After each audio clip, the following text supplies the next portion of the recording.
Welcome to the seventh edition of Finance and Investing. I'm Martin Shkreli, and I'll be continuing our course. So thanks for joining. It's 8 o'clock Eastern here in New York, and I wanted to start this lesson off a little bit differently. I was reading this book. Called No Bull by Michael Steinhardt. Let me see if I can zoom that in. Michael Steinhardt was probably one of the most successful hedge fund managers ever. He was mostly a stock investor, and he existed mostly in the 70s, 80s, and I guess early 90s. So a lot of you probably weren't around. I wasn't around, I know that, when he was a major investor. He was one of the early hedge funds, way before the hedge funds we have today, that some of them are even public companies, etc. So in any event, I've never read this book. I've had it for a long time. I started reading it, and I know some people that worked for Michael and so forth. One of my friends refers to this book as All Bull, not No Bull. But be that as it may, Michael was still one of the greatest investors of all time. In fact, there's a college here in New York called NYU that has one of its schools named after him. It's the Steinhardt School of Ed. So in any event, when I was reading the book, Steinhardt actually gives his home address where he grew up in Brooklyn, and this is where it was 72nd Street or so. Yeah, here it is, 72nd Street on Bay Parkway. And if you look at his house, I think this is fun. Here is his home. This is the very modest apartment building that he grew up in. It's a 2-story building with 2 apartments, the book tells us, on the bottom floor and 2 on the top. And this kind of apartment in Brooklyn is about $1,000 a month in rent, is my guess. And it's still kind of the same neighborhood that it used to be. You can see the 99-cent store. You can see the whatever that is. It is a pretty modest living. And interestingly, his parents are immigrants and so forth and so forth. And so what I found kind of interesting was that he lives, if I can pick the point, he lived somewhere right here. And I actually grew up not too far away, about half a mile away on Ocean Avenue, right here. So right around here. So if you, let's see, right here basically. So where my mouse is. So about a mile east from Michael Steinhardt's, where he grew up. And Steinhardt is a billionaire investor, and he's still alive. I don't know exactly where he lives. I know he has an office on this crazy island called Manhattan, somewhere around here. But anyway, the point is Michael's retired, and it's this sort of thing where you may not be able to meet people like him, but if you write a letter, you never know. You never know if someone responds. You just never know.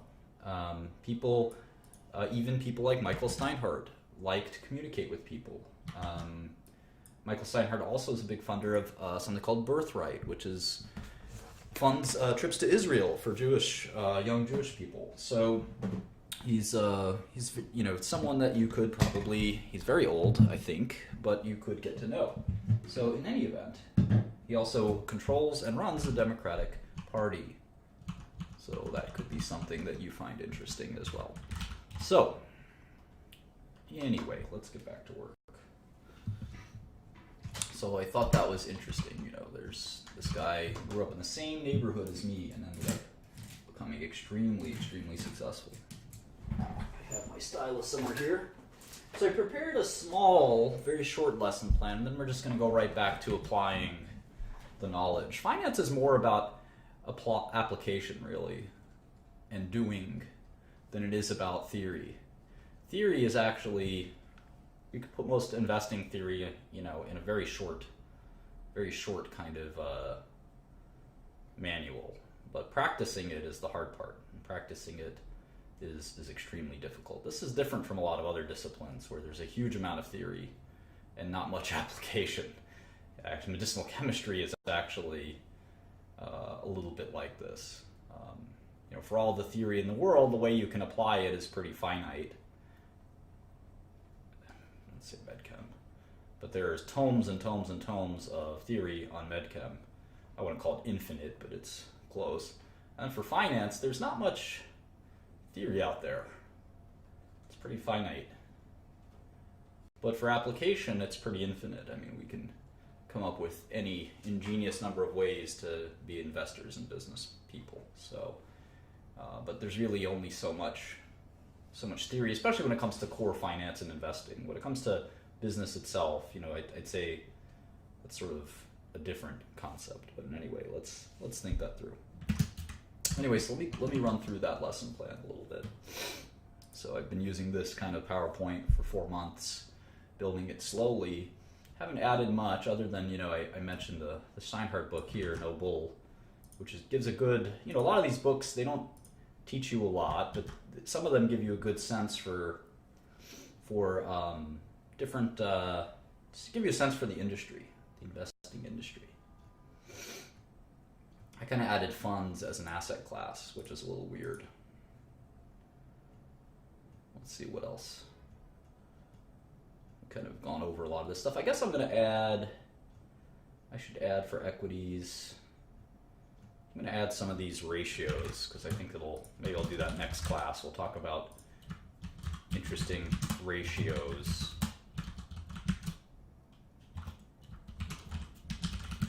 That I've learned over the years and what they mean exactly. We'll talk about that. So here I'm on the markets and portfolio section, which I just created recently, and we're going to talk more and more about actual markets. And we've talked about a bunch of this stuff. I added this section where I mentioned that there's no such thing as an investor who would prefer to wait years for his investment to work, even if that investor is a so-called long-term investor. I hear often people say, I want to wait years for my investment to work. That doesn't make any sense. You want your stocks to go up as soon as possible, as much as possible. That's sort of the nature of how the math works. Here's a sort of cool 2 slides I added. So I talked a little bit about portfolio monitoring here. And what I mean by this is typically we have a term in the industry you like to refer to as drawdown. Drawdown. And what drawdown is if you graph the results of your account, say this is your stock investing account, and let's say it's $2,000, and this is $10,000, and this is $20,000. Not exactly drawn to scale, but we'll give it a shot. You can experience a lot of volatility around here. Well, drawdown is the peak to trough amount. So if you do this peak to trough, you lost 80% or so. Now you recovered it. That's all you really care about at the end of the day. But the fact that you could lose 80% of your money in some period of time, it doesn't have to be a short period of time, it could be a long period of time, it suggests that there's some risk you took. And that's why drawdowns are a measure of risk. Now they're an actualized measure of risk. They don't actually tell you how much risk you're taking. And we're going to have that duality oftentimes. You have observed risk, which is actually tangible, right? There's actually some loss, like a drawdown or a permanent loss or something. And then there's sort of conceptual risk. You could, for instance, go to the roulette wheel, and you can say, I'm going to bet red. I'm going to bet on red. Here's a little roulette wheel. Red. And there's black. And you basically can bet one or the other. And the odds are that you will lose over time. But they approach 50-50. I think it's like 48%. 48%. And then there's the double zero and single zero that are like 1% each that kind of screw up your ability to bet on just red. So anyway, let's say you bet on red and you took $2,000 and you bet on red and it became $4,000. And then you did it again. You said you're lucky, you did your lucky thing. I don't know what that is. Maybe you have a lucky dance.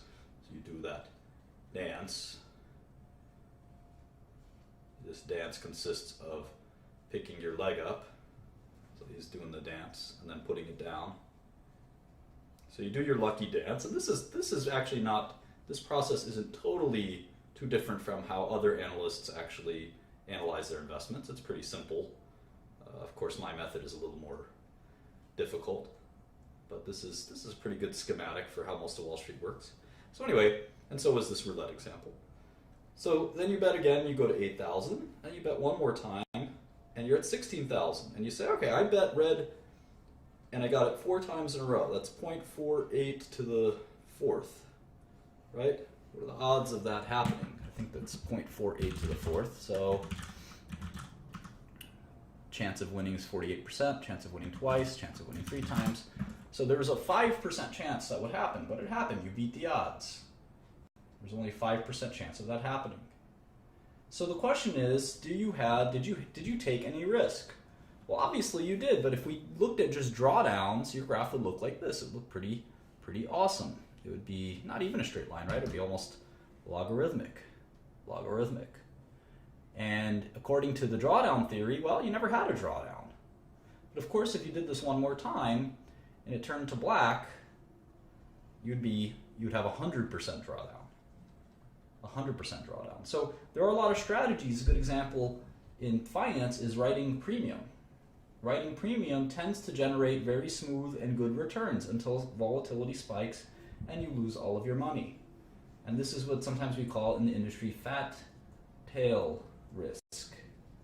And it comes from statistics where there's a probability distribution, PDF, and there's some asymptotic risk here that's like 4 sigma or 5 sigma that occurs and comes out of nowhere and crushes your portfolio. So anyway, the point is that drawdowns aren't a great measure of risk. They tell us something. They certainly tell us something, but there could be some real conceptual risk in the portfolio. Like if you wrote a contract, say you have a swap contract, and the swap contract pays you $1 on this $20,000 portfolio.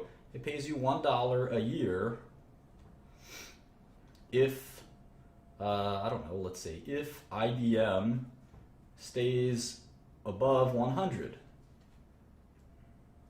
This is a swap, a custom swap contract that you made with Goldman Sachs, and Goldman Sachs said it's a deal. But if IBM falls below 100, Goldman pays you $1 a year if IBM is above 100. If IBM ever falls below 100, you pay Goldman Sachs $1 million. You may never have this drawdown, and just looking at the money moving around isn't going to help you, because the second that swap contract hits, boom, you lose all of your money. In fact, you would owe Goldman money in this portfolio. So anyway, you have to analyze the portfolio contents to really understand. That's why fund investors don't do that great of a job often, because it's very hard just looking at statistics to tell if the fund is any good or not. You have to understand their holdings, and that's pretty tough for a lot of fund investors, because if they were good at understanding fund holdings, they'd be fund managers instead of fund investors. So in any event, that's sort of one commentary on portfolios. So the reason we like to watch drawdown is because it's very important to sort of have a portfolio that doesn't lead to a lot of loss of capital. All else being equal, you'd rather have this. You'd rather have small drawdowns. If you had something like this, I'll draw it in a different color, I guess. If you had something like this, at any given moment in time on these troughs, you may have an exacerbated trough. I mean, who's to say that this trough, the fact that you could have this, say, 50% trough, who's to say if conditions were slightly different? Let's say a recession broke out. Let's say the margin requirements changed. Let's say a war broke out. Who's to say that you wouldn't have a 75% drawdown the next time? And you might have a crisis of confidence down 75%. You may say, I'm going to take all my money out, or I need this money. You definitely don't want these losses, even if you think they'll be temporary. So you have to settle in your mind, what's the most I'm willing to lose? And I think 10 to 20% is a reasonable peak to trough drawdown before you start to dispose of your portfolio. You say, you know what, I'm going to reassess. Maybe I'll sell all my investments and I'll try again in 3 or 6 months. I have to diagnose what happened. Did I have bad luck? Did I take too much risk? What exactly happened? And I think that's a wise thing to do, is to come up with this number a priori, Latin, for ahead of time, not after the fact, not post hoc. You don't want to be in the middle of the drawdown, down 20%, and then say, gee, you know, let me just get a little bit more. I'll sell down 30%. Before you know it, you're down 80%. You don't do that. You have to have the rule and stick to the rule. And I find that helps quite a bit. And then you have the same thing for an individual stock, just one stock. You say, you know what, if I'm down 50% ever on a stock, I'm going to sell because I probably got it wrong. Now, some people double down. I know Warren Buffett's a big fan of doubling down. And you have to decide, are you the kind of investor that doubles down when you're losing money? Or are you the kind of investor that cuts their losses? And there's an age-old debate on which is the right thing to do. Nobody's really sure. Nobody's really sure. But one thing that's reasonable is a concentration rule. You say no investment will be, in my portfolio, no investment will be more than 10% of my capital. So that way I know that I can't lose more than 10%. And if you have this rule, your drawdowns will naturally be smaller. Your returns may also be smaller. But it doesn't guarantee you from having good returns or having low risk. You could have a lot of risk. In fact, the more positions that you have, this is kind of an interesting idea. Let's call number of positions NPOS, number of positions. As NPOS approaches infinity, and let's call this portfolio return PR, PR will approach the market return. That makes sense because the number of positions you have approaches infinity, the more your portfolio looks like an index. It looks like the S&P 500. Now, of course, you could have a better weighting. You could say, well, the stock market likes Apple the most because it's 10% of the S&P 500, but in my portfolio, I've got Apple as 1%, and I'm long alarms.com or whatever that stock was as 10%. So you can have different holdings that make your portfolio much different from the S&P, but anyway, there's a few ways to look at that. Here's a sample portfolio I made up. This is $100 million. Say you inherited the money or earned it after you maybe started 2 or 3 drug companies that were very successful. And you decided to invest in tech stocks. And you decided that these tech stocks, you'd have a portfolio. And as you can see in this portfolio, there's no stock more than 7%. So it's a reasonably good portfolio in the sense that I don't have a 50% bet on something or something like that. So I have AT&T or Microsoft as my biggest investment. Microsoft. And can someone tell me how much money I have in Microsoft? This is a $100 million portfolio and 7% of it is in Microsoft. I have 6% in IBM. I've got 5% in Facebook. How much dollars do I have in Microsoft? Oracle, I've got 5%. No, not 70,000, 7 million. I have $7 million in Microsoft. I have $6 million in IBM. And when I add it all up, these are my longs. These are stocks that I own and I'm betting will go up. The total I've got, according to this portfolio, is $44 million of stocks I own. $44,500,000. And the portfolio is $100 million. So my long, we call this long exposure. Long exposure is 44.5%, which I think is a good amount. The same thing applies on the short side. We have a bunch of stocks we're short. We're short AT&T, Apple, Amazon, etc. And there's about 45 million. The short exposure is 45%. So the total gross exposure, the gross exposure is the amount of money I have invested in the stock market. And that is, we express it as a percentage, it's 89.5% or $89 million. This could be 130% if we use leverage. We can have $130 million in the stock market, even though our account is only worth $100 million because we could easily borrow $30 million from our broker. I don't recommend leverage. The net exposure is close to zero. It's actually slightly negative, it's 0.5%. And I really like low net exposure because it means that if the market goes up, my longs and my shorts will, if the market goes up, my longs will go up, but my shorts will go up too. So I'll lose money. I'll lose money on my short stocks, but I'll make money probably on my long stocks. There might be a few lucky short stocks that actually go down even though the stock market's going up. They're always like that. But in general, most stocks will go up, and I'll probably lose money on my shorts. If you're a really good short seller, you make money on both. Now, if the market tanks, and it may do that soon, I'll lose money on my longs, but I'll make a ton of money in my shorts. And so that way I'm covered no matter what happens to the stock market, because I can't really predict what's going to happen in the stock market, and I don't think the stock market goes up over long periods of time. So I like having a net exposure that's close to zero, because there's plenty of companies out there that I know are worthless, so I have plenty of options to choose from on the shorts. So in any event, that's sort of the way I look at the stock market and portfolios and stuff like that. So I'll save this, and you're happy to open that file. It's in the share drive. I put all of these files in the share drive. I recently uploaded all of our models. But the key to coming up with a good portfolio is coming up with good stock picks.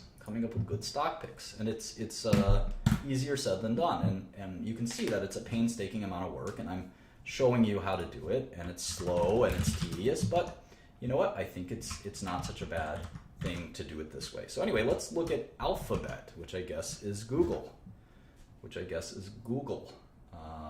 And I can go ahead and go to the SEC website. Now I know they're now kind of going through.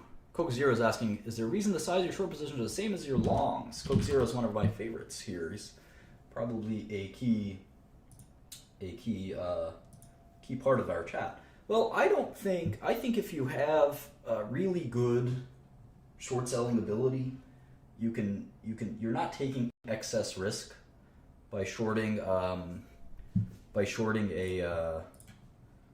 stock that is a large percentage of your portfolio. I know the common knowledge is not to do that, but I don't think that's accurate, and the reasons for that are kind of intense and maybe not a good idea to go through right here. So anyway, Google is not going to report earnings anymore. Alphabet is the new company. So we're going to have to sort of change these models around a little bit. So let's see. Google is still the stock. It's $725 dollars a share. Now what's really important is just because it has the highest stock price of all does not, as you can see, does not mean it's the most valuable company. Apple is much more valuable. I remember my dad used to think that just because the stock price is higher, that means the company is more valuable than another company. And what did my dad not know? My dad's a great guy, but he might not be a stock market genius. What was he missing? What was he missing?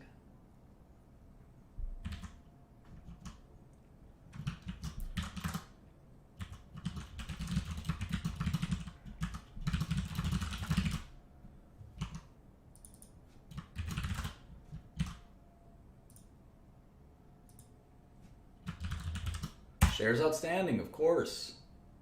You could have more shares outstanding, so the price doesn't matter. I could start a new drug company tomorrow, and I'm sure I could get some investors, and I could say, you know what? We're only going to have 10 shares. This whole company is going to have 10 shares, and each share is $10 million. So the market cap of my company is $100 million, and that's nice. That's a good amount of money. But, and each share is $10 million, and my Google's only $725 a share, but it doesn't really matter because they have almost 1 billion shares outstanding. I only have 10. So you really have to think about it a little bit more than that. All right. So notwithstanding this idea that Google will be, this is the last 10K they'll ever file as Google, and they're changing everything to Alphabet and this and that, let's still take a look. And we can see they have all these kind of complicated shares outstanding. It's a pain in the neck. Looks like 292, 50, and 345. Class A, Class B, and Class C. And we don't have to worry too much about what does that mean, Class A, Class B, and Class C. They're just slightly different versions of common stock. They're all common stock, though, at the end of the day. They probably have different voting rights. So Sergey Brin and Larry Page, the founders of Google, probably said, let me have a different share than all the rest of you because I want to be able to vote more than I want my B shares and C shares to mean more than the common person's A shares because I'm the founder of the company and I want to be able to control the company. And that's not uncommon, especially in technology. So anyway, it's a $500 billion company, which makes it the second biggest, right? The second biggest company we've looked at next to Apple. And I wonder how much cash they have. I wonder what their earnings ratios are. I'm curious about all this stuff. It fascinates me. So let's take a look. I wonder if they have their balance sheet in here or they do it somewhere else. Consolidated balance sheets. There it is. All right. So notice this is 2014, this is 2015. So you got to use these numbers, not these numbers. All right, looks like they have 73 billion of cash. 73,066. Let me just write down Q415. So the enterprise value will probably be lower. Let's see if they have any other investments. Here they have another 5 billion. Yeah, I don't like the alphabet name myself, but you know, that's their call. All right, so they have some debt. They've got some Google debt, 2 billion there. Where else? Short-term debt, another 3 billion. All right, so not much debt, mostly cash. So they're like Apple. They've got this massive amount of cash, and they're waiting to buy something. But I guess they find the startups too expensive, the Snapchats and the who else, the cool little startups that are out there. And but you know, between them, Microsoft, Facebook, and Apple, there's, how much is that? 300 billion of cash just sitting there, not doing anything. These companies don't need that cash. And they can borrow probably double that. So there's probably 600 billion waiting to buy something cool. Makes you want to start a tech company, doesn't it? Now, interestingly, I like to rank my companies by enterprise value. So technically, Google is the most valuable tech company in the world because the enterprise is worth 425 billion. Apple's is only worth 418 billion. Now, the market cap of Apple's a little bigger, but they also have all that cash sitting there. So technically, Google, the way I look at it, is the most valuable company in the world in terms of enterprise value, or at least the most valuable tech company in the world. Now here's the income statement. You can see a lot of growth. Let's make the model real quick.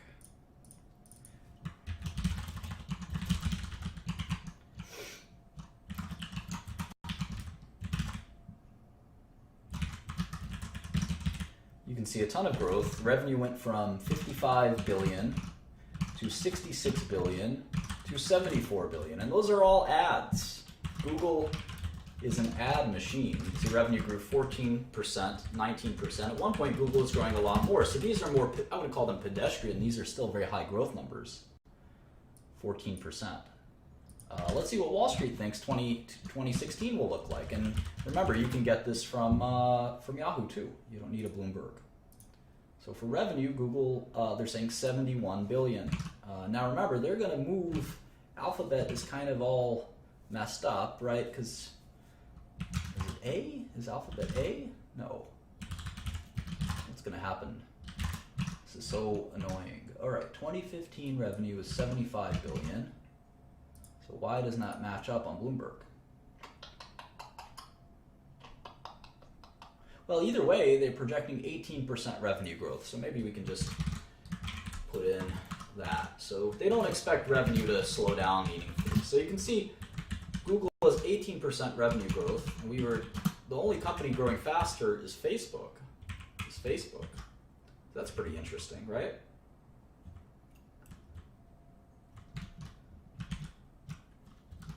So let's keep going here. Cost of revenue, R&D, etc. You can see their income is about 20 billion. That's their EBITDA, earnings before interest, taxes, depreciation, and amortization. And you can see their earnings are about 15 billion, 16 billion. So what's that? How many times earnings is that? If I have 16 billion, that is 26 times earnings, 16 billion. So maybe next year they'll do 17 billion. Just put in some placeholders. And you can see that it's interesting. On a 2017 basis, let's see. Let's multiply this by 15%. Let's multiply that by 15%. All right, so on a 2017 basis, the most expensive company is still Google on an earnings ratio basis. And Facebook actually will be growing so fast, hopefully, that it's not the most expensive company. But of course, we still have to think about risk to cash flows. We'll spend a lot of time doing that. But some of these ratios are interesting. Google is 3 times almost more expensive than Apple. That's how pessimistic the stock market is on Apple's earnings longevity. People think Google's earnings, even though they're smaller than Apple's, right? They're much smaller. Look at that. Apple's going to make $50 billion, and Google's going to make $21 billion, but they're still worth the same amount. That's crazy. I mean, a company, as we've learned many times, a company is the present value of all the cash flows, and cash flows are earnings, right? So the fact that Apple is earning more money than Google and Microsoft combined. Look at that. For 2017, they'll earn more money than Apple and Microsoft combined. But it's still about half of that size of a company. It's still about half. Or in other words, Apple is worth just about as much as Google and Microsoft, even though it's out-earning them by double. That's because people think these earnings are not going to last. Some point in 2018, let's say, Apple's earnings are going to drop. Say they'll drop by 10%. But Google will still grow. And Microsoft will still grow. And Facebook will still grow by a lot. And if you keep extending this theory that Apple has peaked, eventually these cash flows will converge. 2020 earnings. And you can see now the differences aren't so significant. In fact, if Facebook keeps growing at the pace they're growing, Facebook may have the most earnings in 2020. How about that? And that's why they're all kind of neck and neck. They're all neck and neck. And each move they make will determine their future and their stock price. For instance, Apple may come out with a great new product, and then their earnings multiple will go up because there'll be more confidence. There'll be more confidence. And now it's not the multiple that's going up, it's just the value of the company that's going up. And remember, the value of the company is the discounted sum of cash flows. So if there's more confidence that instead of it going from 53 to 48 to 43 to 38, that instead it's going to actually start going up 50 to 53 to 56 to 58 to 64 to 70, then I guarantee you the value of the company will go even more. But I think people are worried because Apple's only product, their major product, is the iPhone.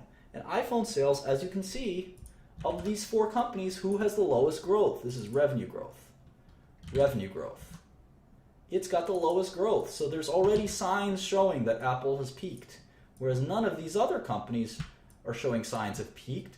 And Microsoft has peaked, but at least they're very diversified. They've got Office, they've got Windows, they've got Xbox, they've got Azure, they've got all kinds of stuff that keeps them from really, they're kind of a stalwart. Whereas Apple, gosh, they're looking very risky with that iPhone. What if something happens and an iPhone competitor comes out that's pretty good? All of a sudden, Apple will be cut in half. So Apple has a diversification problem and a growth problem.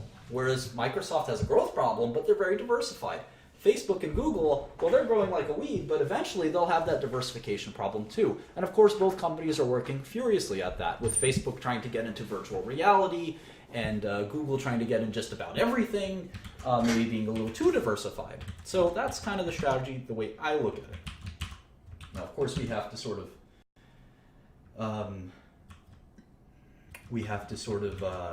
go into all of this in more detail, and we learn about their business model when we do that, right? That's the cool thing, going through these numbers. Now you can see their cash flow is actually a little bit better. Well, I don't know. If you exclude the D&A, it's about equal to net income, as the quick eyeball will tell us. And so the best way to do the annuals, as I've told you a few times, is to actually go to the 8K.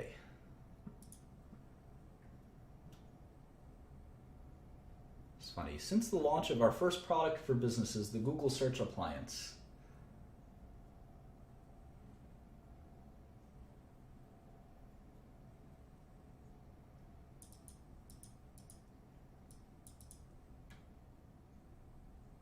Bebop.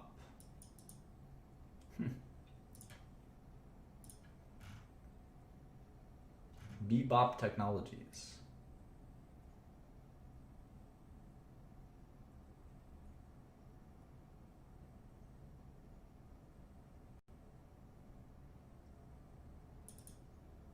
John Doerr will replace Diane on the audit committee. John Doerr is a legendary Silicon Valley venture capitalist. All right, so here's the 8K. So weird. Here's the third quarter, but I don't see the Q4 8K. What a pain. What a pain. I'll tell you what, maybe I'll go to Google Investor Relations.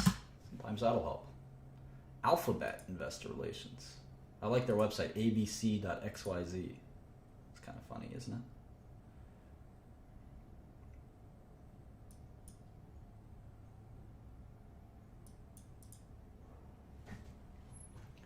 Oh boy, all right. Alphabet announces fourth quarter results. I'm just going to look for something that looks kind of like an income statement. You can see revenue growth and constant currency revenues grew 24%. It's pretty good. And remember, they're well, let's see here.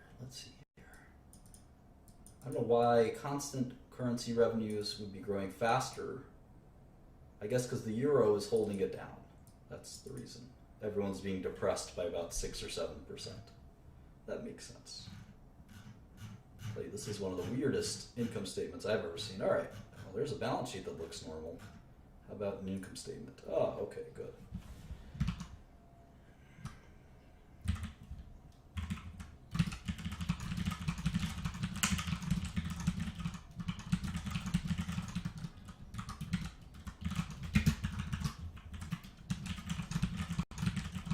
All right, let's do this.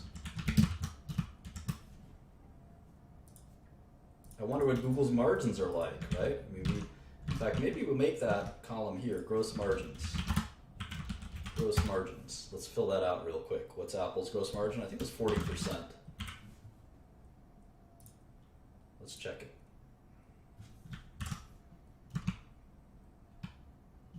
Gross margin, 40%. How about Microsoft? And the links just help you open this stuff so much faster. Looks like 63% or so. How about Facebook? I think that was in the 80s.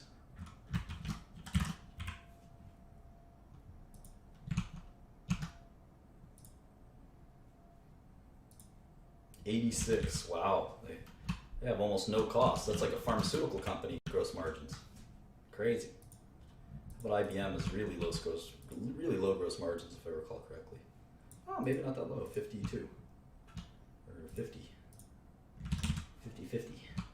So Apple's got the lowest gross margins. That's not uncommon because they're a hardware company. Hardware companies, you got to actually make stuff, right? Whereas IBM, Microsoft, Facebook, you're selling software, and there's actually no stuff to sell. It's all electronic. So anyway, let's look at Google. 21,329 revenues. They do the revenue, the columns backwards, right? Usually you have 2015 here and 2014 here, so it's a little backwards. All right, so gross margin is 62% for Google. 62%. That means for every dollar of goods they sell, they have 62 cents of profit. That's almost the same as Microsoft. You can see these are all pretty high margin companies. Even Apple, for a hardware company, 40% isn't bad. All right, so there's cost of goods sold, gross profit.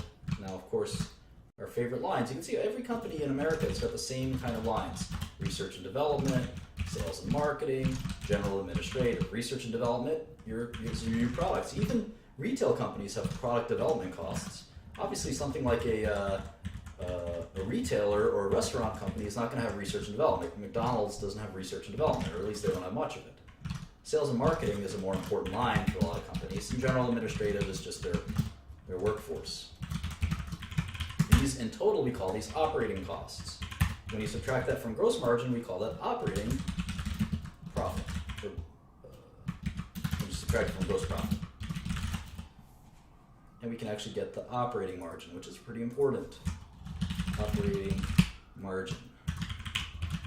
And that's just operating profit divided by revenue. You can see it's about 30%. And so I'm going to make that as a column. Google's operating margin is 30%. I wonder what Microsoft's or Apple's is. Apple is about 30% as well. How about Microsoft and Facebook? You can think of operating margin as what's left over after all of your business costs are deducted. So for Microsoft, it's 28 cents on the dollar. So 28 cents of revenue. You can see that all of these businesses have roughly the same margin. After the $1 revenue comes in, they have about 30 cents left after all of their business costs are deducted. Facebook, let's see Facebook. There's not even a line. Operating margin. It's a little higher, at least in that quarter. Wow, 57%. Facebook's really, really profitable.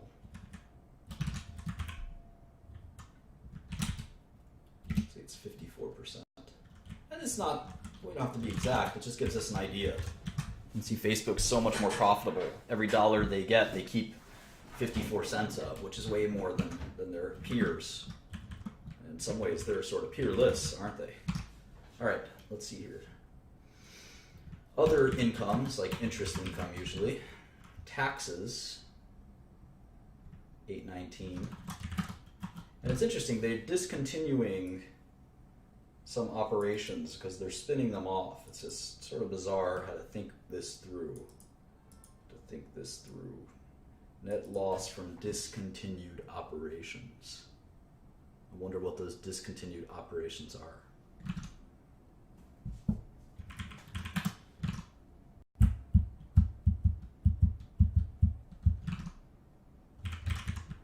And I'm sort of mixing and matching the years, so that's why there's errors here. Let's do this again. 1572. Again, they have this sort of backwards 2014, 2015. It's a little annoying. Much better. 4923. How many shares outstanding? They don't want to tell us. Fine. I don't need EPS anyway. I focus on net income.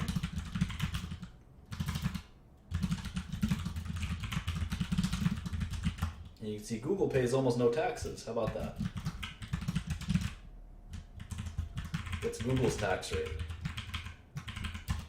5%. Holy moly. That's the lowest tax rate I've seen. Google don't like to pay taxes, do they? 5%. Holy moly. Let's do this for Q4 14. 18103, 6921, 13.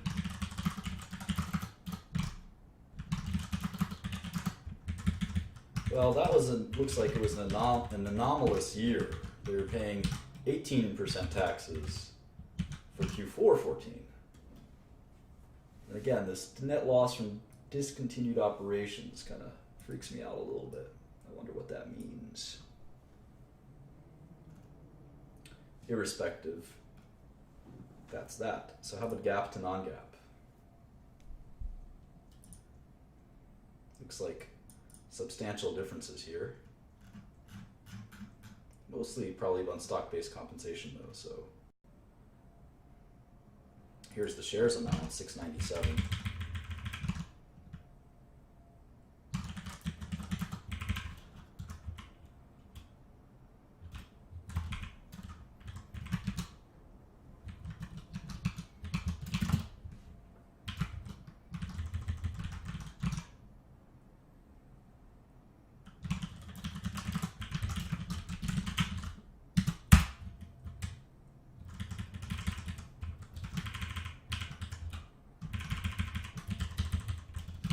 All right, so revenue last quarter grew 18%, so really healthy growth, especially if you look at local currencies. My guess is revenue is in the 20% growth. So Google is still growing like a weed, which is somewhat surprising given how much revenue they've got. And if you really want to really complete this chart, you don't want to make it too crazy, but maybe you could put in 2016 revenue.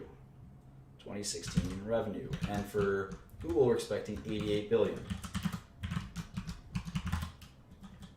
88,487. I'd be curious what these other companies are doing. I think Apple is in the 100 billion club, maybe even 228 billion club. Jeez. More revenue than anyone. I think Microsoft is like 120. Nope, 92. Nope, even less than that. 88, 89. It's hard because Microsoft has these weird fiscal quarters, right? Maybe 89. Isn't that interesting? Microsoft and Google have almost the same exact gross margin and operating margin and revenue amount. The only difference is Google is growing much faster, 18% versus just 1%. How about Facebook? I wonder what Facebook's revenue is. Very low, right? 25 billion. So compared to these companies, it's like Facebook doesn't even belong, right? Look at how little their revenue is and how little their profits are, 10 billion. But the reality is it's growing even faster than all of them, 40%. It certainly makes you wonder, we'll do the net present value and the discounted cash flow. It makes you wonder if Google could be a good long as well. We'll do the discounted cash flow soon. See if we can see the old news. That'd be good. Here's Q3, Alphabet Q3 results. Here's the income statement. And again, it's nice to just be able to copy and paste. And the results kind of fall off your fingers very simply. Now Google is an ad company, so there's going to be a lot of interesting, it's very different from the other companies we've looked at, save maybe for Facebook. So one of the things we can do that's kind of fun, I think it's going to be a lot of fun actually, is we're actually going to combine Google's and Facebook's results to get sort of an ad industry model. And I think you're going to find that entertaining.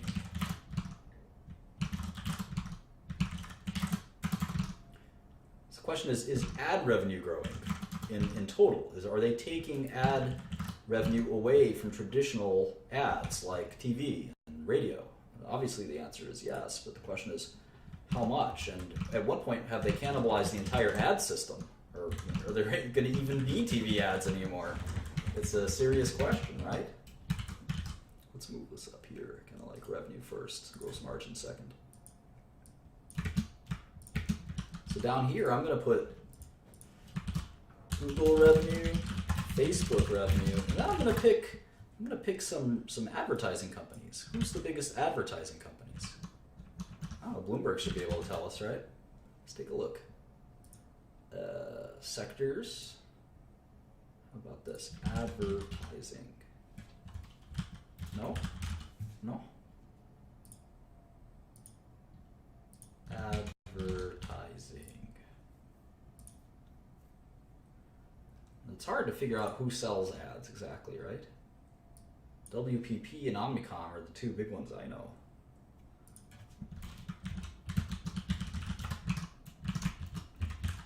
Do they sell ads exactly? I have to decide. Is it more like a NBC? I mean, they're a content company. Comcast? How do we think about it? How do we think about it? Maybe radio companies? I don't know. We'll have to think about it. Let's try this. Global advertising revenue. Global advertising revenue. Total media spend. Advertisers spend $600 billion worldwide. That sounds like the number that I had in my head, because I always knew that the global advertising was about the same as global pharma, which is about 600 billion. So the advertising business and the drug business are pretty similar. They're pretty similar. So if I did 600 billion, we can see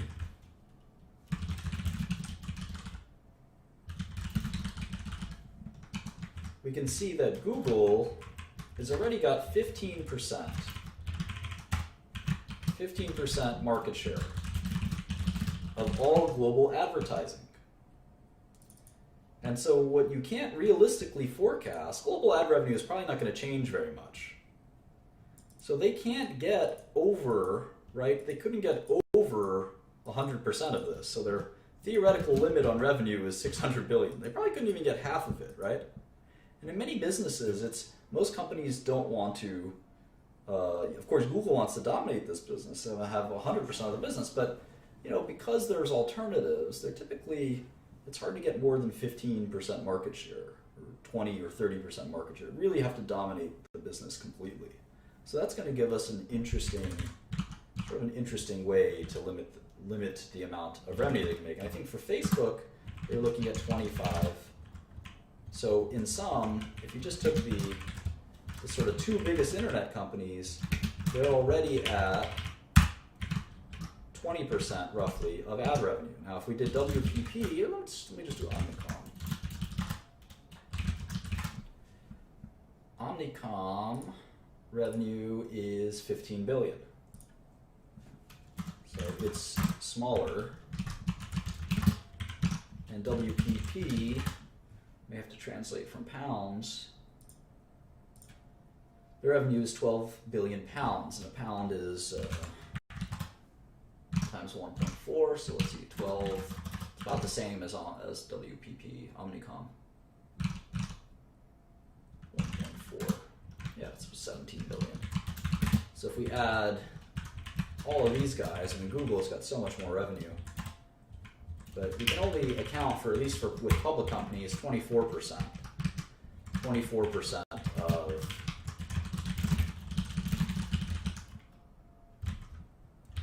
24% of the global advertising industry. Obviously, there's going to be other ad makers and ad sellers are going to try to put them in our model and track them over time, because eventually the fact that Google and Facebook have so much share already, right? It's sort of going to hurt them in their ability to expand more, unless the ad business itself expands. Unless advertising spending in general expands, it's going to be hard for them to cannibalize all of the revenue from WPP and Omnicom and other ad companies, which we'll kind of look into. And I think these are ad agencies, so I'm not 100% sure this is apples to apples. So we got to think about this more carefully.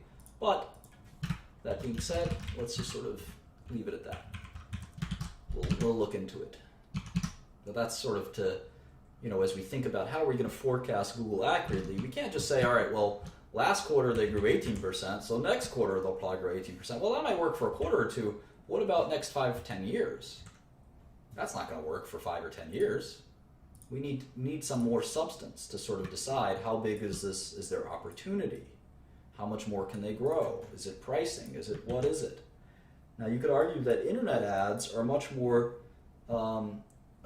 efficient than old ads, because you know exactly who you can target your ads more carefully. So maybe the ad market is going to expand because of that, but maybe it's already expanded. Maybe it'll expand forever. Maybe it won't. Because remember, there's going to be other companies. What are the other big companies? Yahoo. What's Yahoo's revenue? Yahoo's almost all ads revenue, I believe. So what's Yahoo? Yahoo is a measly 3 billion, but it's something. Who else? Who else is a big internet advertiser? We can go here, right? Well, certainly Baidu.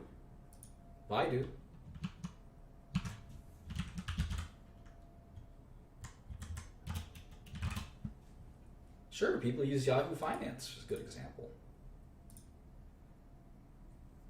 CNY. Wow, I didn't know that Baidu already has 12 billion of revenue.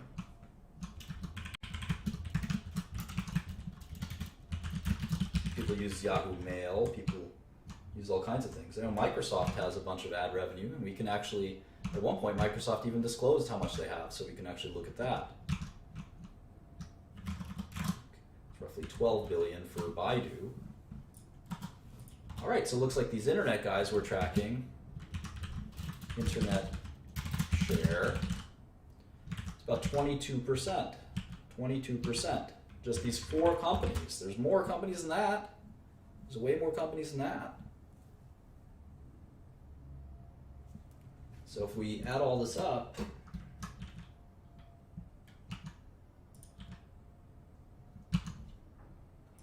we now have accounted for 27% in our model.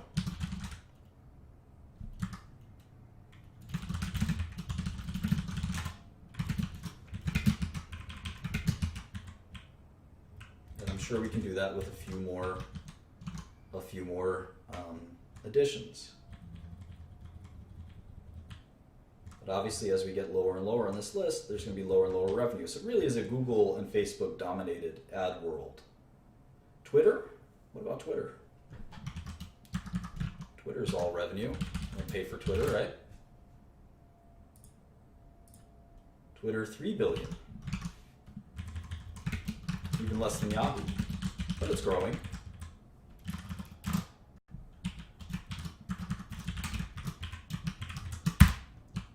So there you go. So anyway, we're going to have to learn the ad business if we're going to learn Google, and that makes sense. That's most of their revenue. All right, let's keep going. Almost done here with a year or 2 years. Q2.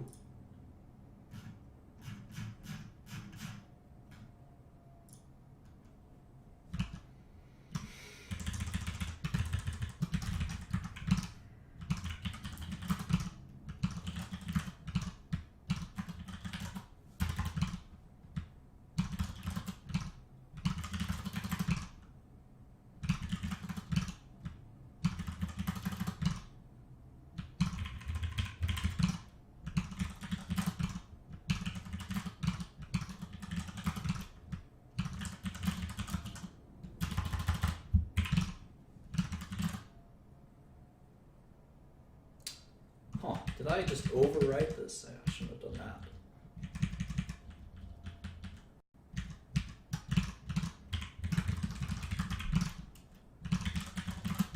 Glad you guys noticed all my mistakes.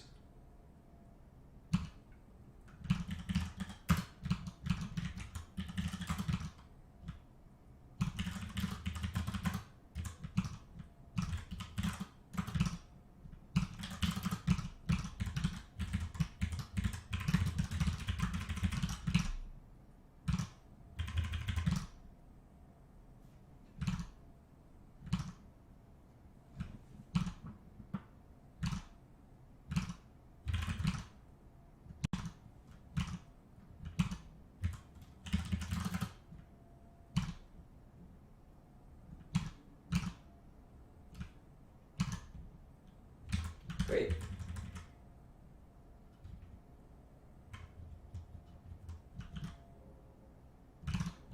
One last one. And you get to learn each company's way of doing this. You can see that this is how Google does it.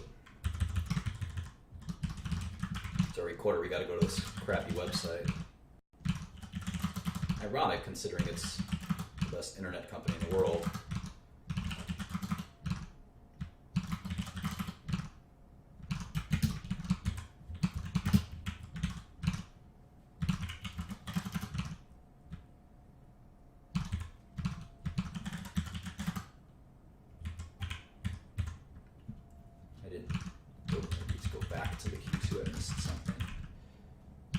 Shares outstanding.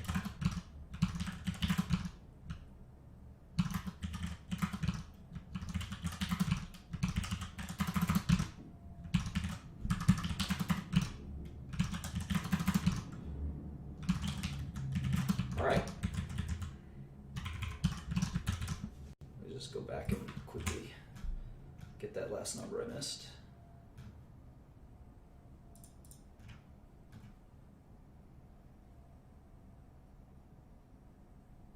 put it.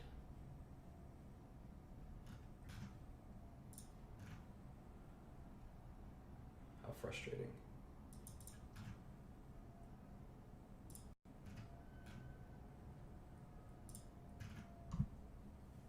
And I'm imagining not 100% of Google's revenue is ads, right? They're starting to sell other things, web services.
You can see R&D spending is actually growing faster than revenue, which is interesting. But you can see their G&A spending, which is kind of their headquarters costs, legal costs, etc. It's not growing at all, which is really impressive.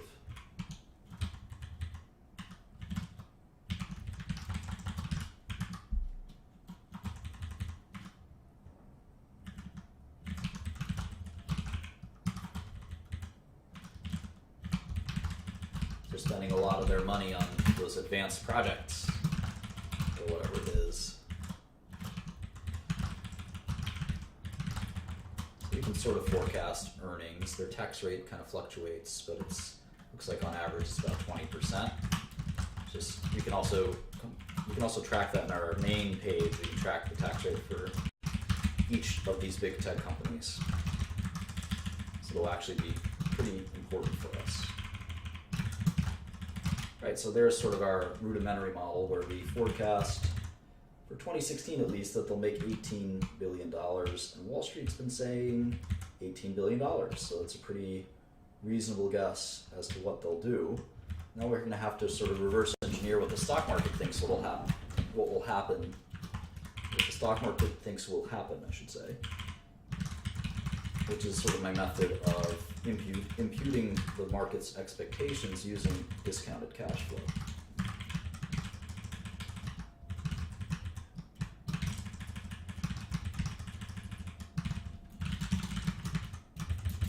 So let's see, if Google grows, say 10% for some odd amount of time, and we assume that global advertising revenue doesn't really grow because these big things like this don't typically grow. Like farmer revenue hasn't grown that much, is a good example. We can see that Google will go from 15% market share to 25% market share. And it becomes less and less credible, right, that they can keep growing at that rate, because eventually they've just taken over the entire world advertising business. And we know that there'll always need to be some TV ads, some radio ads, some billboard ads. They can't have it all. So at some point, this starts to get a little silly. How much more can they grow? Maybe they can grow in their web services and stuff like that, but after a while, I don't see them. It's not really possible that they can take over the entire advertising world. It doesn't make sense. And that's sometimes the market does stupid things, and it does it a lot, in fact. And I'll give you an example. When I was a kid, I was just starting to work on the stock market, and the company called Nokia. There was a company called Nokia, and they had such high margins. They had such high market cap that you could actually predict that they would sell a phone to everyone in the world, or something to that extent. And the point is that you can actually deduce these as mathematically impossible. it's not really mathematically possible for a company like Nokia to do that. And so Nokia was a great short in truth. And true to that point, Nokia has been as a company that's gone from a $200 billion company to a $20 billion company. Anyway, here's some rudimentary forecasts.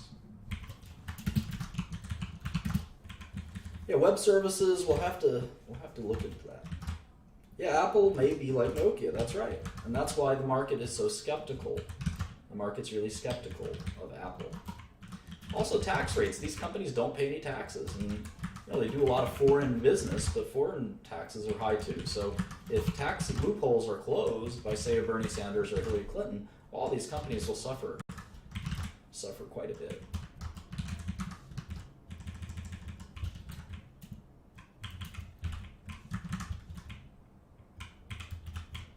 Now, one argument is that Google doesn't really have to spend on R&D, and that this R&D should be cut to reflect the fact that they're spending on this R&D to generate more revenue. And if I'm penalizing them for R&D, I probably shouldn't be doing that, right?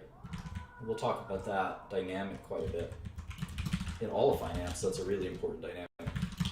So let's assume at maturity they drop, and let's assume their discount rate is something in between. We should put discount rate over here, just so we know kind of what we're giving it. Master discount rate.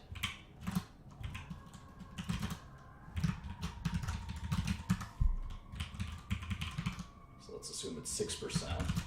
Actually, I could just link it like this. So now we can get an NPV.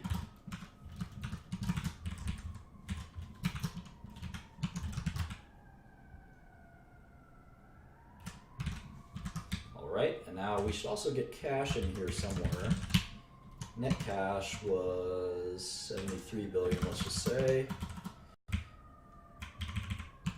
So by the end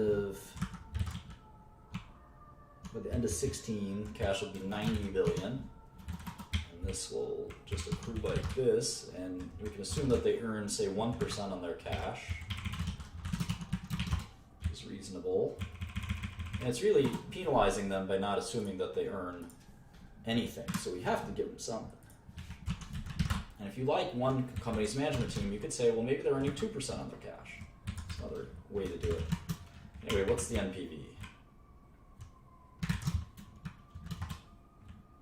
It's a little more than their current market value.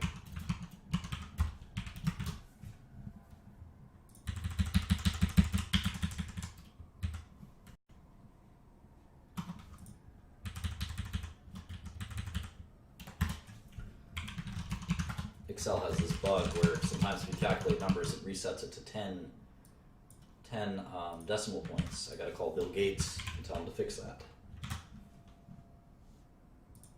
All right, so we get about 1147 versus the current stock price of 725, which is a nice return, 58%. 58% return.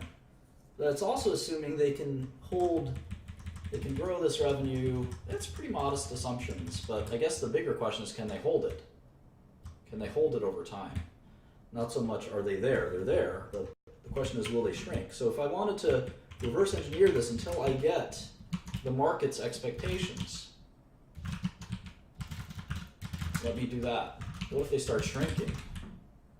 Well, then I get roughly the current market price. They started to shrink.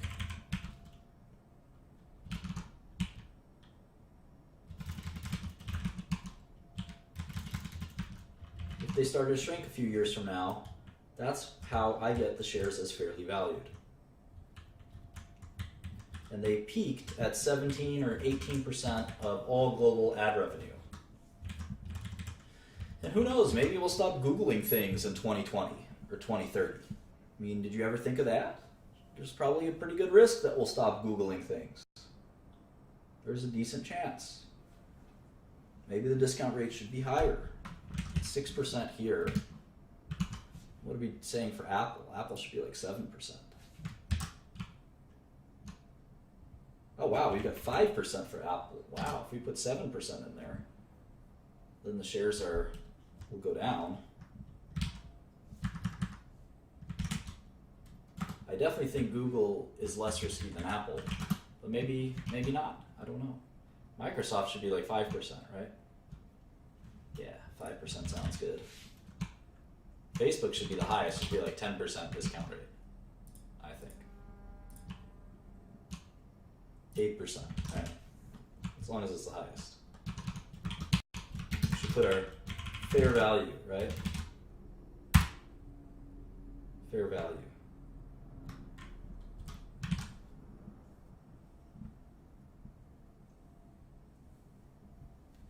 So that's a quick, fun look at Google. We hadn't, again, we can't make decisions too quickly, but we have to familiarize ourselves with the company, set up some basic models, and then maybe when we see a huge undervalue or overvalued, I mean, we only looked at 4 stocks. None of them really jump out. They all have serious problems.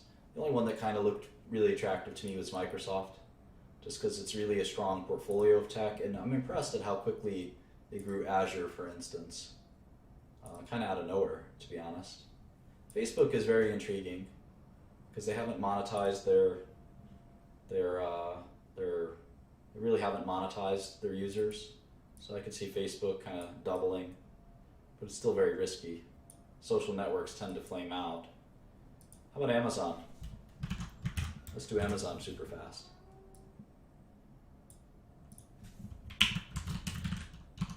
Yeah, I don't think the WACC is a good way to do it. I think you should just come up with your own discount rate. Amazon, $559.47 a share. These tech companies don't like splitting their stocks. You're trying to be like Buffett, but you ain't.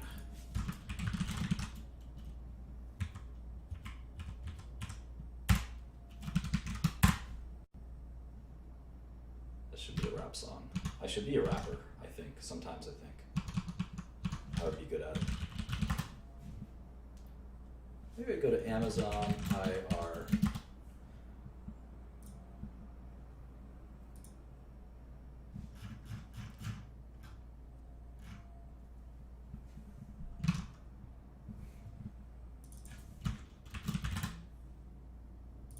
Weighted average cost of capital. It's a way to determine a discount rate, but I think it's faulty. I would not recommend it. The concepts that arise from WACC or WACC it's a good sort of conceptually, but it uses beta, which I think is not really a good way to do it. And then it sort of evades the concept that there could be some companies that are really have very, very little risk and bear no resemblance to things like equity risk premium and stuff like that. That's a little, it's not, I wouldn't say beyond, it's just sort of not a good way to learn it. So there's Amazon's revenue, total revenue of 35. Well, they want us to look at 2 lines of revenue. So they have their retail business, product sales, and then they have their Amazon Web Services, I guess, services sales. So revenue is about $35 billion a quarter.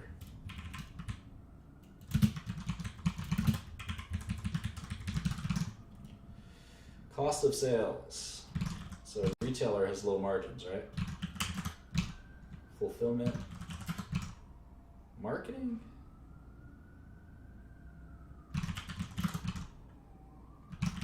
Technology and content. G&A. Other. I'm going to put other and G&A together.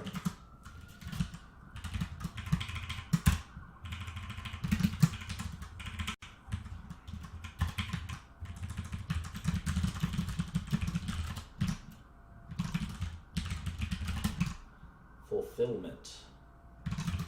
Isn't fulfillment part of cost of goods sold? I kind of think so, right?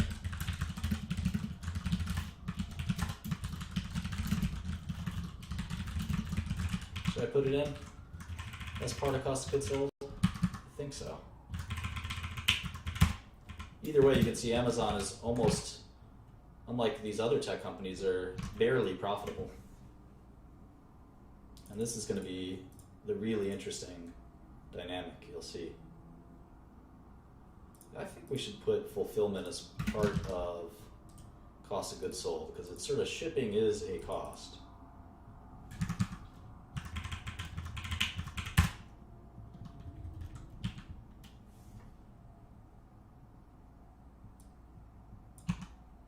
Right, you can see that Amazon has the lowest margins of all, 36 billion in revenue and only 1 billion in income, and that's because they're a retailer. But they're not just a retailer; they obviously have the Amazon Web Services too.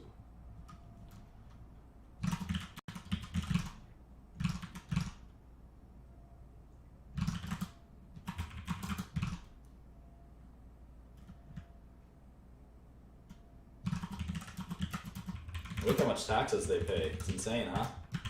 At least for this quarter. 49%. That's more like a normal tax rate for a person. Companies are people too, right, guys?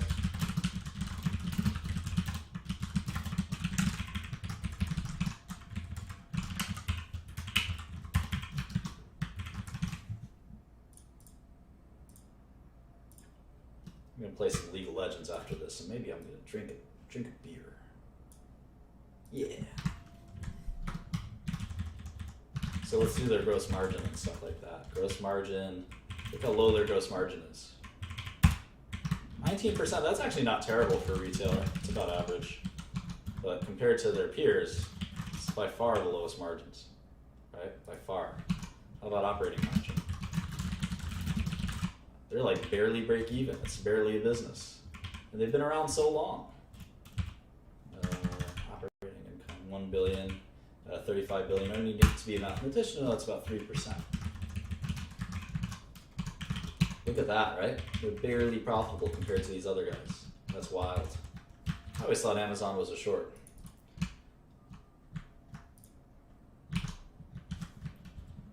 We'll look at the balance sheet in a second. How about last quarter?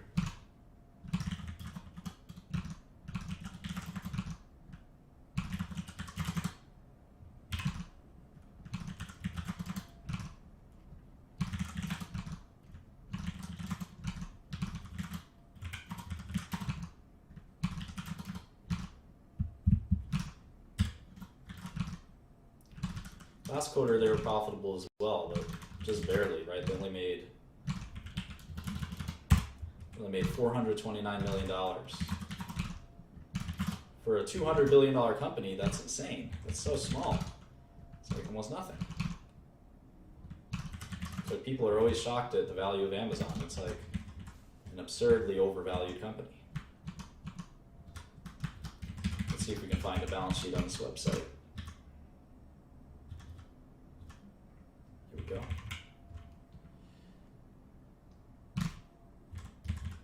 Cash.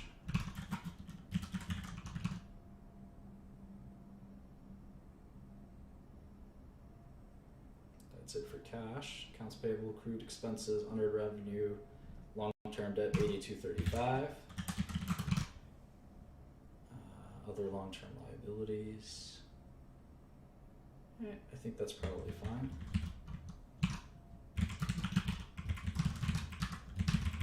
How about shares?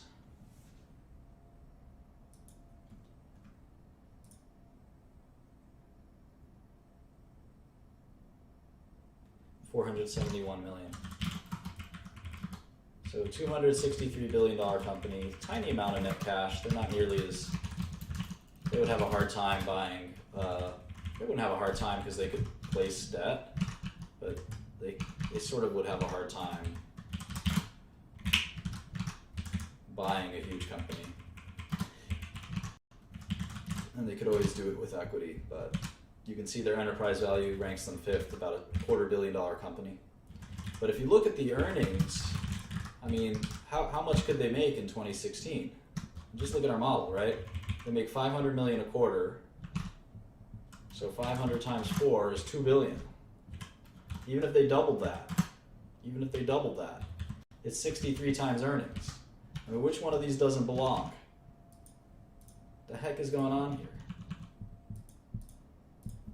They could double earnings for a long time and they still won't be the same. And nobody doubles earnings, come on. You gotta slow down at some point. So how is Amazon, how can Amazon be this overvalued? Sounds like a good short. Revenue growth is 22%. That's pretty good. So maybe they'll grow their way into some success. And revenue, they have quite a lot of revenue.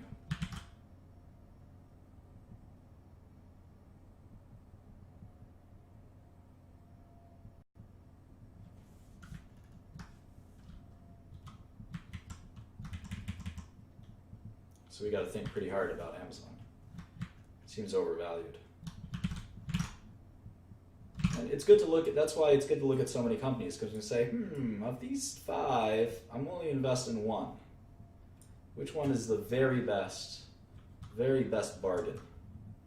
For the growth, right? There's 2 kind of things we look at if we have to summarize investing in sort of 2 discrete things. What would they be? I said one of them. Growth, sort of cash flows.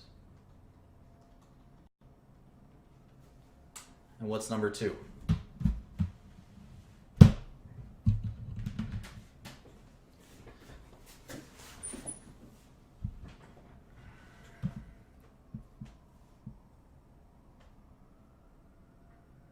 No, not value.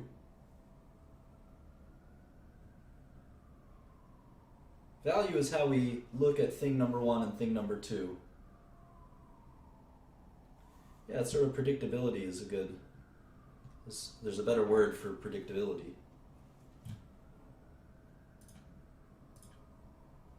Risk, good. Risk. Growth and risk. Growth of the cash flows and risk to the cash flows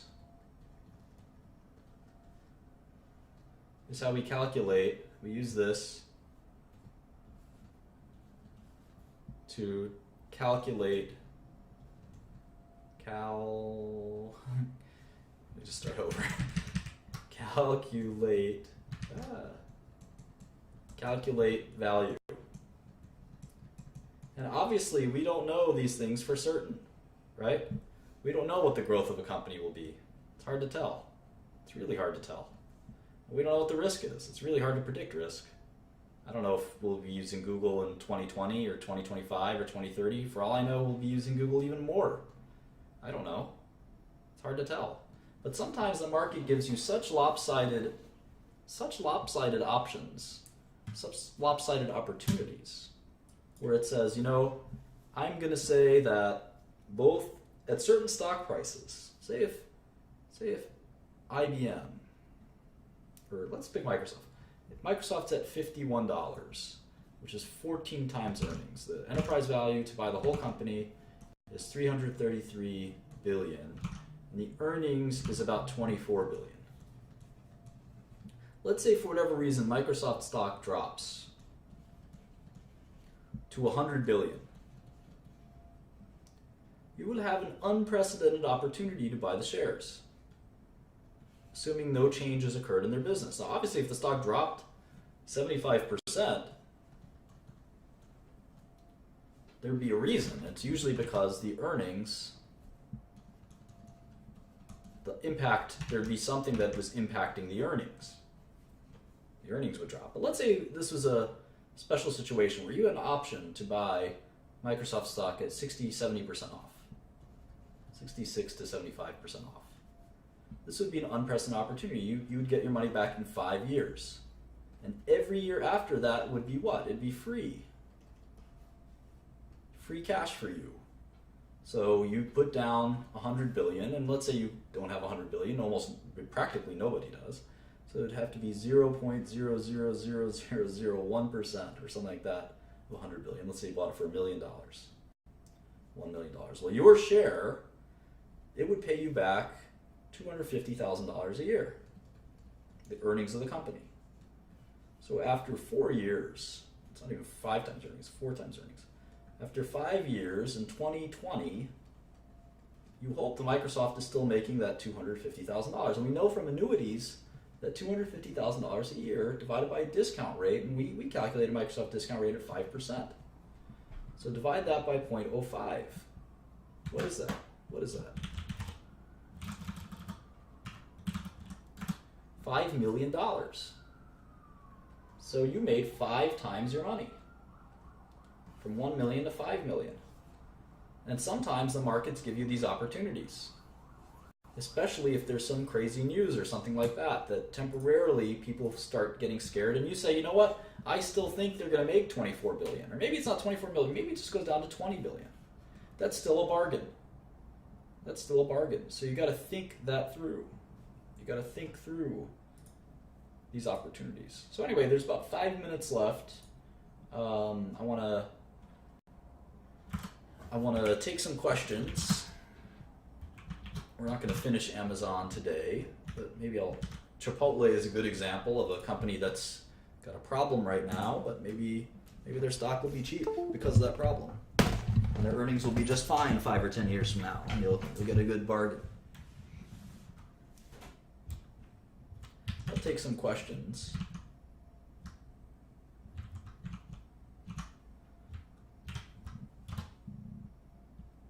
If you have questions, and then these are silly questions. Here's a good question. What is the difference between basic and diluted shares? This is a good one. Are you a double downer? That's a good question too. These are a couple of good questions. Some of these are silly questions. Some of these questions belong on Sesame Street. All right, let's see. All right. So the first question is, what's the difference between basic shares and diluted shares? Basic shares outstanding and diluted shares outstanding. This is pretty simple. So basically, no pun intended, the basic shares outstanding are the ones that are not subject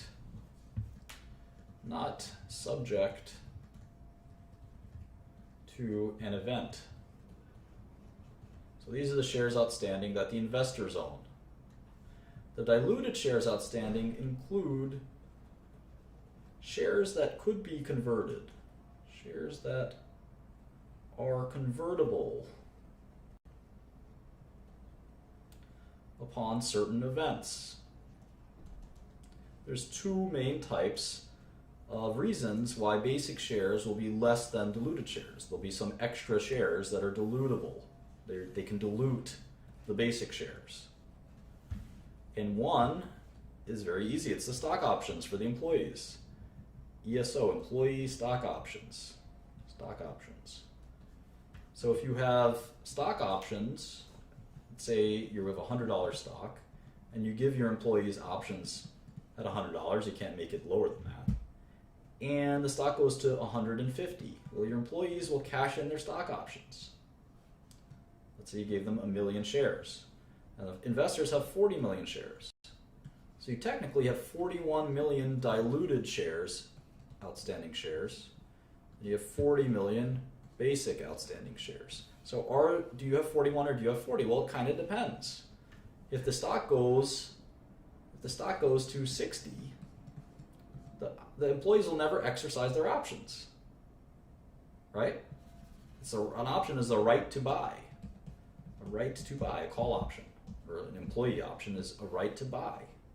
So if you have the right to buy it at 100, but the stock is at 60, you wouldn't do that. So that's sort of one way to look at it. Do I double down? Have I ever shorted something to zero? Yeah, practically, I short a lot of biotech stocks that have a big cliff usually. Something like this happens, like a drug failed a trial. Drug fails phase 3. There's a drug company coming up soon called GW Pharma that I think will fail their phase 3, and the stock will plummet. It will go down 80%. I usually get out at that point. So that's typically what I do. I can't tell you what I think of one stock or another stock or something like that, and I can't answer questions about Bitcoin or something like that. I don't know anything about that. What else? Any other questions?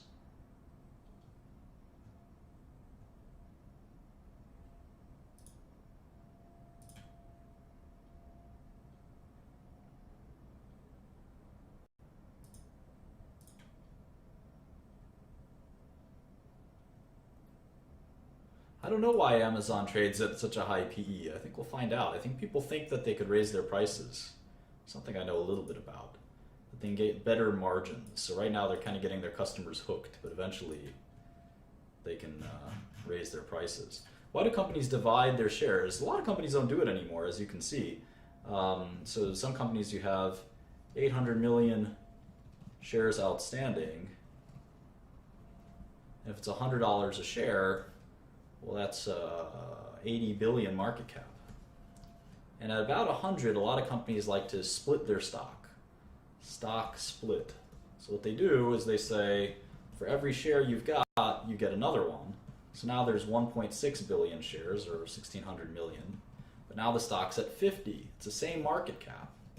And the idea is that it makes it a little easier for people to trade in 50 increments instead of, if the stock were to go up, $200 or $725 a share if you're Google. $725 a share. So if you wanted one share, it's $725. And that's a big increment to trade in. Now, this is Wall Street. You know, we deal with large amounts of money, so it really doesn't make a difference. But for your tiny account, if you have $5,000, it's pretty hard to buy. You can't buy half a share of something, so that's kind of why we do that. Yeah, so Alex is asking a good question on GAAP versus non-GAAP. Yeah, absolutely. I did that just because we were stressed for time. If you do a model, it should be all of one or all of the other. So I'm glad you caught that. We'll fix that later.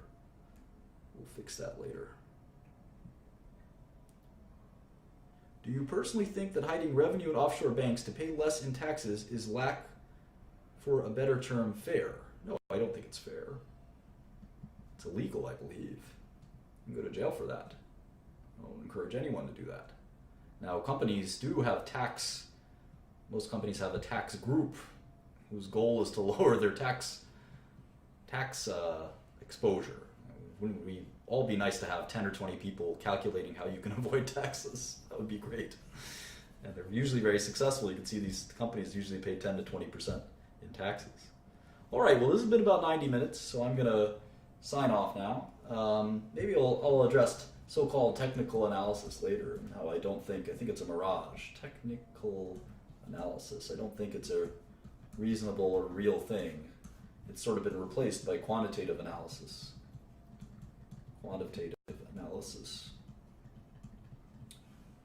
So maybe I'll talk about that next session. That gives me a good thing to talk about. All right, have a good one, guys. I'll see you maybe tomorrow, maybe the day after that. Bye, everyone. Thank you for listening.